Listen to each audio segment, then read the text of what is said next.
सभी माताओं पिताओं को डॉक्टर हिमांशु गुप्ता सुगनी देवी हॉस्पिटल की तरफ से नमस्कार।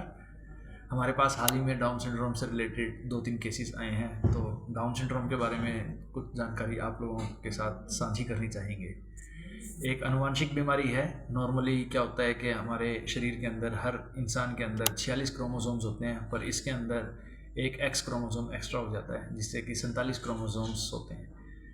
ये एक्स्ट्रा क्रोमोसोम शरीर पे बड़ा भारी पड़ता है। शरीर की प्रत्येक कोशिका में ये क्रोमोसोम अपने स्तर पे विकृति पैदा करता है। इन बच्चों का मानसिक विकास थोड़ा सा कम रहता है। शरीर से हल्के से ये बच्चे लूज रहते हैं। शरीर की बढ़त कमज़ोर होती है। दिमाग का साइज़ भी थोड़ा छोटा रहता है। जब देखते हैं तो जीभ ऐसे बार बार ऐसे इनकी निकाली हुई रहती है। पेट थोड़ा सा फूला हुआ रहता है। अक्सर इन बच्चों में कब्जी ज़्यादा होती है। जिस उम्र पे सामान्य बच्चे को बैठना चाहिए बैठ नहीं पाता, खड़ा हो जाना चाहिए खड़ा नहीं हो पाता है। बच्चों को एक्स्ट्रा केयर की ज़रूरत पड़ती है। मेंटली रिटार्डेड होते हैं ये बच्चे कुछ हद तक, किसी में कम और किसी में ज़्यादा।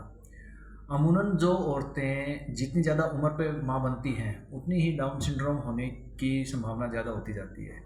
आजकल ऐसे टेस्ट अवेलेबल हैं जिससे कि जब बच्चा माँ के पेट में हो तो उस समय ही समय रहते जांचें करवा करके, जिसमें सोनोग्राफी और कुछ खून की जांचें शामिल हैं और जो रूटीन में करवा लेते हैं लोग, उससे पता लगाया जा सकता है क्या हमारा बच्चा डाउन सिंड्रोम या इससे मिलते जुलते किसी दूसरे सिंड्रोम से जिसमें क्रोमोसोमल एनोमली या ऐसी कोई दिक्कत है या नहीं है। और उसके आधार पर समय रहते हम अपना जो भी उसका किया जा सकता है उसको कर सकते हैं।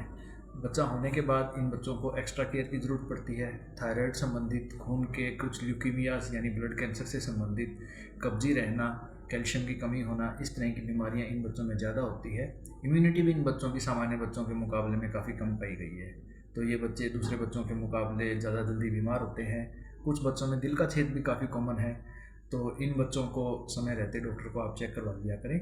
अगर किसी बच्चे के शारीरिक हाव भाव या उसका मानसिक विकास प्रॉपर नहीं है, या अक्सर ऐसा नहीं है कि माँ की उम्र ज़्यादा ही हो, अगर माँ की उम्र कम भी हो तब भी ऐसे केसेस पाए गए हैं। तो ऐसे केसेस के अंदर अगर ऐसा है तो उसके क्रोमोसोम्स एनालिसिस या इस तरह की जांचें करके हम अपने बच्चे को उस बीमारी से बचाना तो संभव नहीं है, पर उसकी केयर में अगर कमी नहीं रखेंगे तो बच्चा काफ़ी हद तक अपना नॉर्मल बच्चों की तरह कुछ हद तक निकलना शुरू हो जाता है। धन्यवाद।